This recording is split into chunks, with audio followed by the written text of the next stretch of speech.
Gua ini dipercaya dijaga oleh Eyang Semar. Para raja-raja Jawa banyak yang bertapa di sini. Pak Harto, presiden kedua, juga bertapanya di sini.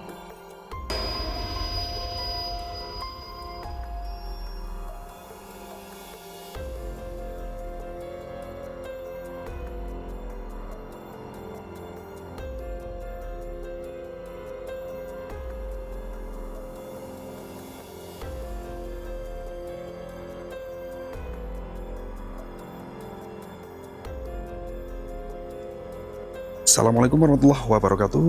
Oke teman-teman, jadi kesempatan hari ini ya, saya masih berada di wilayah kawasan Dieng, dan di sini saya memasuki sebuah lokasi yang dimana di sana nanti ada berbagai titik lokasi atau spot ya, yang tentunya ini sangat menarik untuk kita review. Jadi di samping juga destinasi wisata, tempat ini juga merupakan sebuah tempat peradaban atau peninggalan ya. Suasana pagi hari ini ramai pengunjung, kebetulan juga tanggal merah ya.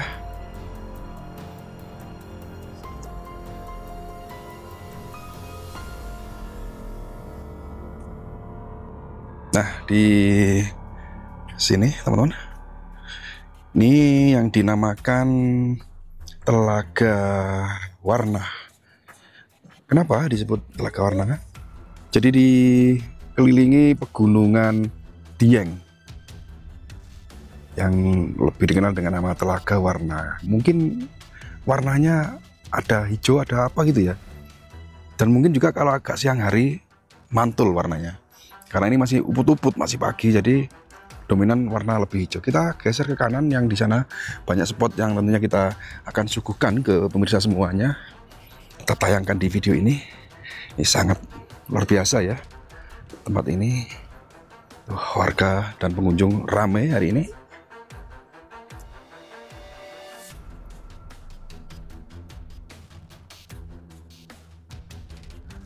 Jadi di sini itu ada tetenger ya, tetenger Arca Gajah Mada. Di situ ada semacam kayak sumpah palapa, itu yang pertama. Kemudian yang kedua, di situ ada namanya Gua Tulis ya, batu tulis gitu ya. Batu tulis. Batu tulis itu masyarakat sini dipercaya zaman dulu ceritanya itu kalau misalnya punya anak atau punya anak yang pengen lambat untuk membaca tulis, ini dulu banyak yang dimohonkan di batu tulis di dalam itu. Kemudian di sebelahnya lagi nanti banyak goa-goa yang memiliki sejarah masing-masing. Tapi yang paling besar adalah goa di mana dinamakan Goa Semar, yang dipakai bertapa atau meditasi presiden-presiden kita. Nah, ini sebenarnya berada di pulau tersendiri, dibuatkan jembatan seperti ini ya. Aksesnya Pak ya? Ya, ini aksesnya untuk menuju ke pulau sana. Oke. Pulau terpencil. Ya, ini di tengah telaga. Ini tempat pertapaan Pak nggih? Tempat pertapaan. Tempat pertapaan presiden ya. Di sana nanti ada semacam kayak papan deskripsi ya, papan penjelasan begitu tentang gua-gua yang ada di lokasi ini ya. Di lokasi ini.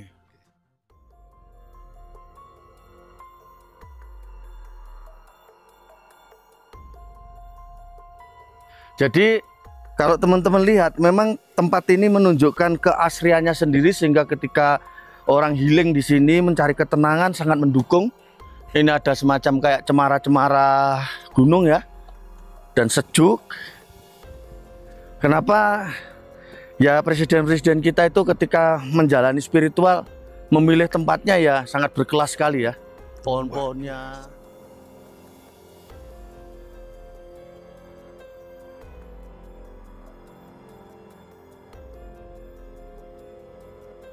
Masya Allah. Kalau kita perhatikan, batu-batu ciri khas Dieng ini. Batu ciri khas Dieng. Ya. Sampai bentuknya seperti ini. Oh, batunya itu memang batu gombong Mas. Saya kurang begitu ini paham ya, tapi yang jelas ini batu-batu yang dipakai untuk semacam pembuatan candi-candi yang ada di seputaran sini. Belabakan-belabakan yang besar-besar Jadi itu. bahannya untuk material candi itu ambil di sini Pak mungkin ya? Mungkin ya? Bukan, jenisnya itu kan jenis Jenisnya ya? pegunungan sini ya. Hmm. Gaya-gaya Dieng ya.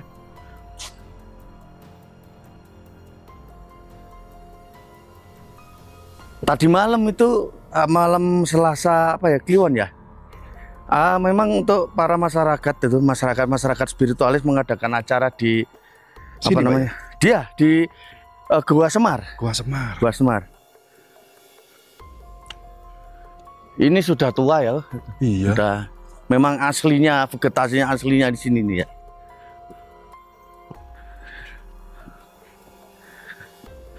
Nah kita mungkin hampir sampai itu. Ada patung siapa itu?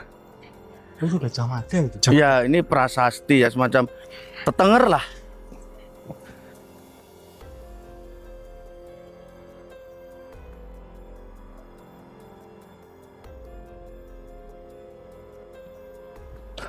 Masya Allah batunya. Nah, ini namanya batu tulis. Oh ini batu tulis. Pak? Ya, ini batu tulis. Ini teman-teman. Saya bacakan ya, batu tulis merupakan batu besar yang berada di pulau ya, ini di pulau ya. Di pulau yang ada di antara Telaga Warna dan Telaga Pengilon. Konon ya, bila orang tua yang anaknya belum bisa membaca, memohon pada Yang Maha Kuasa di tempat batu ini berada, maka si anak akan segera bisa membaca. Di sini juga ada semacam arca ya, yang di sini ditulis Sumpah Amukti Palapa Mahapatih Gajah Mada. Sumpah Palapa. Ini ya. Ini arca baru apa lama Mas? Saya belum tahu ini ya. Yang jelas ini kelihatannya ya untuk mengenang Mahapatih Gajah Mada. Apakah selama perjalanan dari Jawa Timur waktu perang ke Barat itu transit ke sini atau bertapa di sini? Saya belum paham. Ini para spiritualis ini yang tahu ini. Monggo di ini batu tulis ini seperti ini.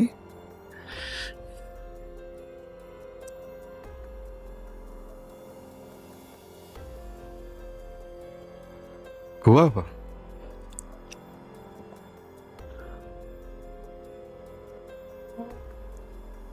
Dan itu tampak hijau kan? Ya, Ya dari sini hijau ya. jadi di sana itu warnanya seperti itu. Di Telaga Pengilon itu relatif jernih yang ada di sebelah kiri sana. Ya. Di sana Telaga Pengilon, di sini Telaga Warna. Kenapa berwarna? Ya ini kan ada unsur-unsur belerang yang masuk ke telaga ini, ke danau ini, sehingga warnanya kan seperti itu. Kalau di sebelah Itu yang umes itu loh airnya, peluduk-peluduk. Iya. Ya. Umes ternyata. Mendidih, seperti mendidih airnya. Iya, peluduk-peluduk gitu. Mau gak, Bah? Ah, Hijau dan oh hijau. hijau. Heeh. Dan peluduk-peluduk. Itu yang di tengah itu. Iya, umes-umes, mendidih. Apa ini? Gua. nanti di sana saya itu ya memang gua yang belum pernah mah. Belum. Oh iya. Wih, Oh, keren. Tapi nggak bawa senter, Lur. Ya. Sayangnya nggak bawa senter. Masya Allah.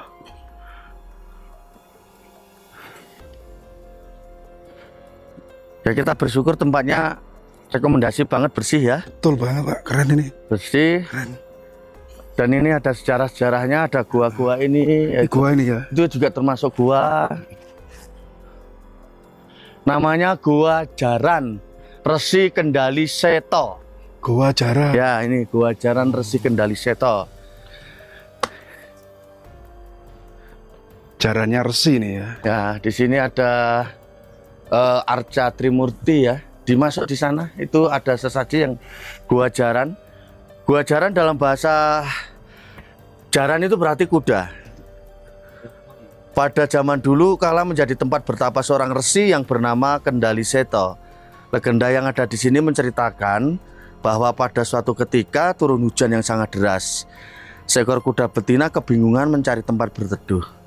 Setelah berlari ke sana kemari, akhirnya menemukan lubang masuk ke dalamnya. Anehnya, saat keluar lubang pada keesokan harinya kuda itu sudah dalam keadaan bunting.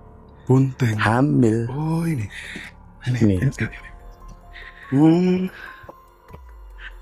Nah ini banyak sajian ini.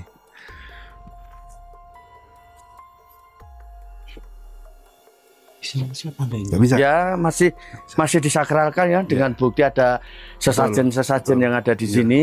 Itu kita juga menghormati kepercayaan masyarakat kita. Sajiannya Ya, lengkap ini. Oh ini gak bisa masuk nih. ya bisa, cuma kan ukuran badan kita, kemudian tingkat licin ya hati-hati aja. Ya usah. Gak masuk. Nggak usah. Jadi keluar dari sini caranya hamil kudanya.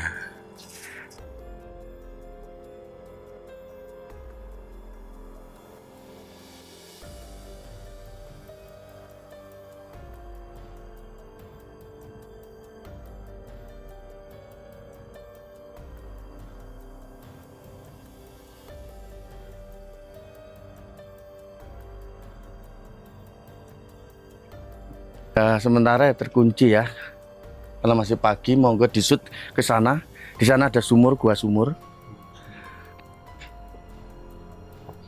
Sumur ibu kelihatan. Sumurnya. Karena masih terkunci kita nggak bisa masuk. Oh iya, sebenarnya bisa masuk sih, tapi masih pagi. Keburu puten sih kita. Oh.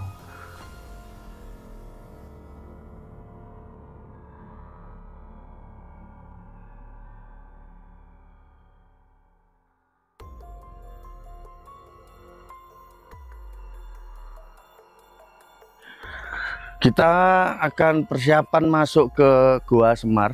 Ini Wah Semar kan? Di atas ini, kalau ini namanya Gua apa ini, saya Asli ini. Penganten, Oh. kalau nggak salah. pengantin. Ini Gua Penganten.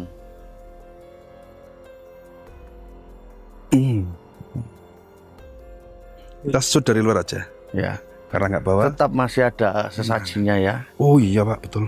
Gua Itu Penganten. masih sangat disakralkan ini. Tuh, gua pengantin. Untuk orang apa ya, ritual lah di sini ya. Minggah, mereka minggah. Ini seperti kepala Oke. ular ini. Coba. Dan di atas dari Gua Penganten ini adalah Gua Semar. Gua Kita akan menuju ke Gua Semar. Kita menaiki tangga ini. Sudah dibuatkan tangga sebagai pembatas. Sini ya Pak. Ya. Mboten capek Mbak? Jos Mbak. 80 tahun loh. Masih jos. Tutup ya? Iya kan masih pagi.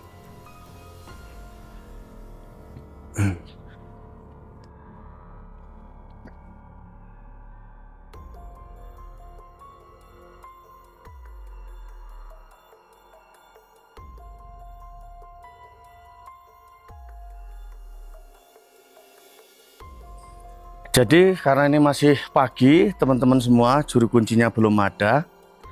Gua Semar ini memiliki ruang seluas 4 meter persegi, sering digunakan untuk bertapa. Jadi menurut kepercayaan masyarakat, ini gua ini dipercaya dijaga oleh Eyang Semar. Sini, Dijaga iya. Semar. Pernah menjadi tempat bertapa Raja Jawa. Para raja-raja Jawa banyak yang bertapa di sini. Sini. Kemudian sekitar tahun 1974, Pak Harto, presiden kedua, juga bertapanya di sini. Presiden Soeharto. Termasuk Pak Karno juga ya? Kalau Pak Karno belum ada penjelasan ya, tapi yang jelas beliau Bapak Presiden Soeharto ada yang ke sini, dan tentunya tokoh-tokoh yang nasional banyak yang ke sini ya. Saya bacakan ya yang di prasasti Oh yang iya, di sana ya.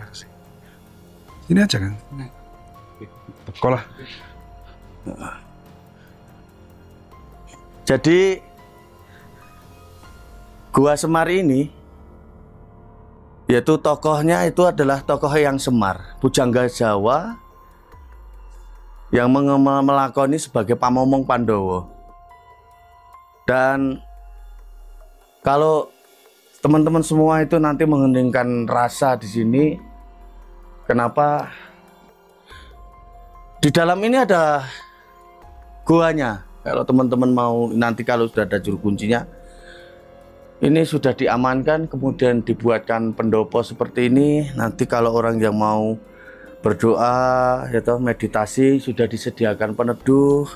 Tapi untuk ke dalam ya tentunya kita harus menghormati masyarakat adat yang ada di sini. Jadi energi dari pamomong kita yang Semar itu di Pulau Jawa ini, di Nusantara ini, tempat pertapaknya dipercaya di sini. Ya, makanya kalau kemudian pada tahun 1974 Pak Presiden Soeharto pernah bertapa di sini, dan itu memang rakyat kan banyak yang tahu kan gitu.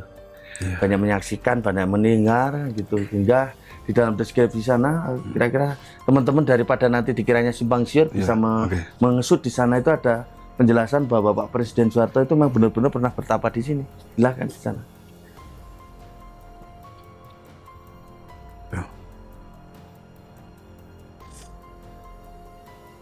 Tahun 1974. Tapaan Presiden Soeharto yang dijaga Eyang Semar seperti ini.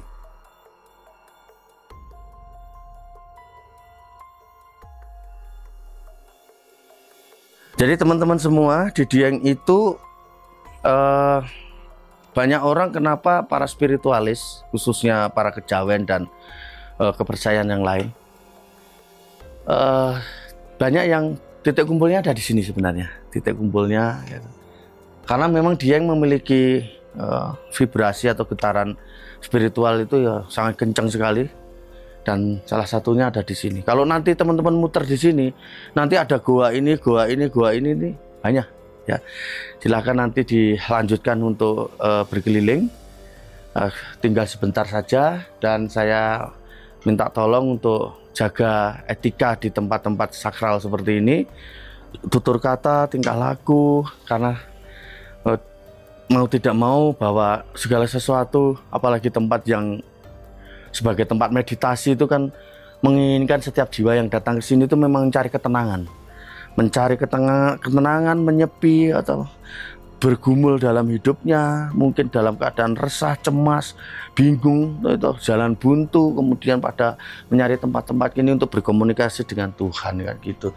Jadi filosofinya bahwa ketika kita merasa diri menjadi pribadi atau menjadi orang Jawa itu zaman dulu itu kan tradisinya nepi.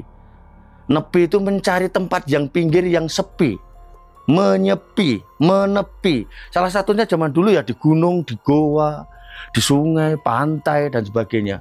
Dan filosofi yang kedua adalah kenapa dinamakan Gua Semar, dipercaya juga sebagai tempat sang pemomong kita. Jadi kalau Eyang Semar itu kan bagi filosofinya Jawa itu kan beliau merupakan pemomong para kesatria, Pendowo Limo. Jadi sing momong Pendowo Limo itu kan yang namanya Eyang Semar ini. Kemudian masuk di dalam Punokawan. Punokawan itu Eyang Semar punya anak Gareng, Petruk dan Bagong.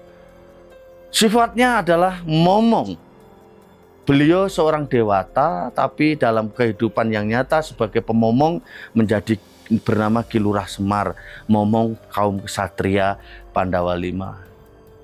Ya, demikian teman-teman semua dari Telogo Warna Dieng dan di titik koordinat Gua Semar. Mudah-mudahan dengan menyaksikan ini menjadi referensi bagi setiap orang yang mungkin mau ingin bergumul di dalam hidupnya, mencari jawaban-jawaban atau membebaskan segala rasa yang bundet dalam pikiran itu, ya tempat-tempat ini sangat-sangat bagus untuk bermeditasi. Demikian ya, Salam Nusantara.